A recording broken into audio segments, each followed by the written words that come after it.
देश की आज़ादी का दिन,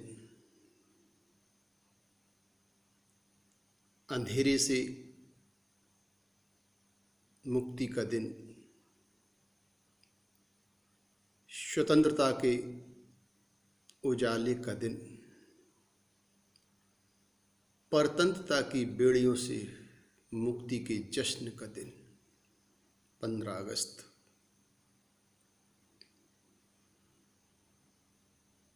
दीपक जब तक नहीं जला, उसके पहले की अंधेरे की जिंदगी जिसने जी है, और दीपक जलने के बाद जो उजाले में जन्मे हैं उनकी जिंदगी। अंधेरे क्या होते हैं, यह उनसे पूछो जो अंधेरे में रहे, जिन्हें उजाला जन्मतः मिल जाता है, चाहे वो प्रकाश का हो, चाहे वो समृद्धि का हो, चाहे वो स्वतंत्रता का हो, वो उसकी उतनी कद्र नहीं कर पाते। धन्य है वह लोग जिन्हें बंधन का एहसास हुआ। हमारा देश परतंत्र है, इस बात का जिन्हें एहसास हुआ। और धन्य है वो लोग जिनका एहसास मुक्ति के लिए छटपटाया। एहसास तो कई लोगों को होता है, लेकिन एहसास वही धन्य है जो मुक्त होने के लिए छटपटा जाए। एक गांव में एक ऐसा राजा, जिसके राज्य पर दूसरे राज्य के राजा ने कब्जा कर लिया है, अपनी प्रजा का हालचाल जानने भेष बदलकर हारा पराजित वह राजा गांव गांव घूम रहा है। एक गांव में पहुंचा तो पूरे गांव में उसे एक भी जवान व्यक्ति नहीं दिखा। छोटे बच्चे भी बहुत कम दिखे। मात दिखे तो नौनिहाल 2-4-5 साल की उम्र वाले। विधवा औरतें दिखी, वृद्ध माता पिता दिखे। वह एक वृक्ष के नीचे बैठ गया, और वहां जब कोई आया तो उससे पूछा, क्यों भाई इस गांव में कोई युवक नहीं दिखता? तब उस बुजुर्ग व्यक्ति ने कहा, मुसाफिर, तुम्हें पता नहीं है, माता और मातृभूमि की प्रतिष्ठा में ही हम सब की प्रतिष्ठा है। हमारे राज्य पर आक्रमण हुआ था और सारे युवक अपने राष्ट्र की रक्षा के लिए लड़ मरे, जूझ मरे। अपने जीते जी शत्रु राजा को कब्जा नहीं करने दिया। वो जो राजा बना था,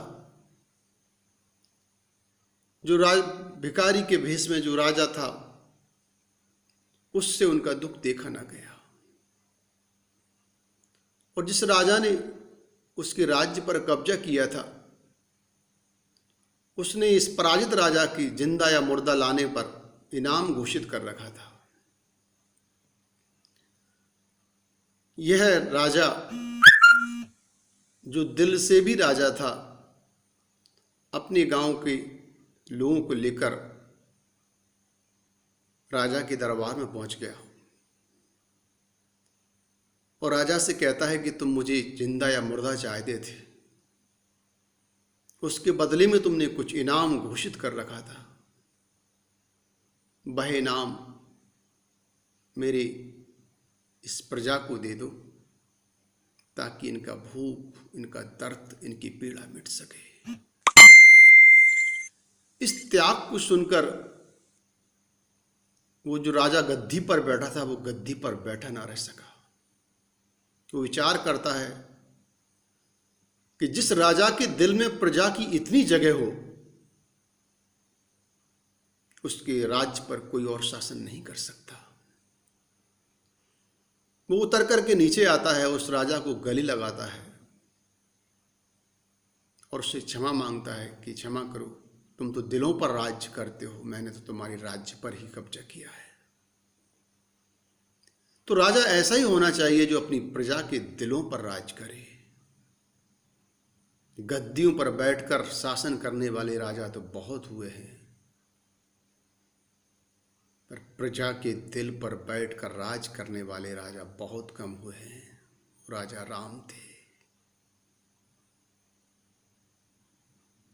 राम का जीवन चरित्र बहुत कुछ शिक्षा देता है। आइए एक छोटी सी रचना से इस बात को पूर्ण करते हैं।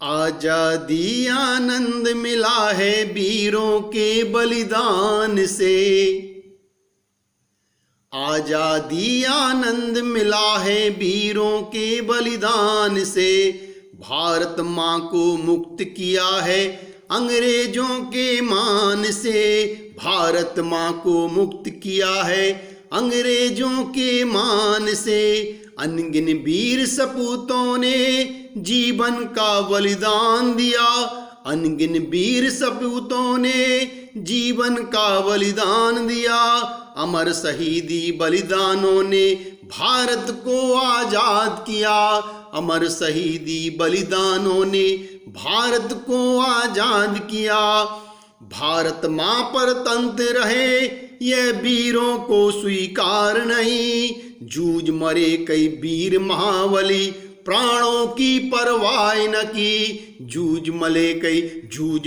कई वीर महाबली प्राणों की परवाह न की, बलिदानी भू पर ही खड़ा है ध्वज दंड मेरे भारत का। ये जो तिरंगा ध्वज लहरा रहा है, ये ध्वज दंड बलिदानी बुनियाद पर खड़ा है। किसी गीतकार ने लिखा है कि अंधा बेटा युद्ध पे चला तो ना जा ये माँ बोली। तू क्या करेगा, अंधा है? तो बेटा कहता है माँ मैं कुछ और ना कर सका तो दुश्मन की एक गोली तो जरूर कम कर दूंगा।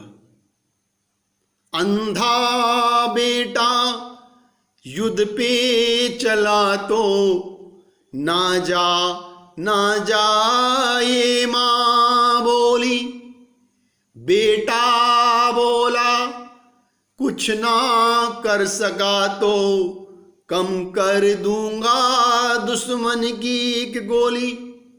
क्या चिंतन था, मैं कुछ ना कर सका तो दुश्मन की गोली तो कम से कम बर्बाद कर दूंगा।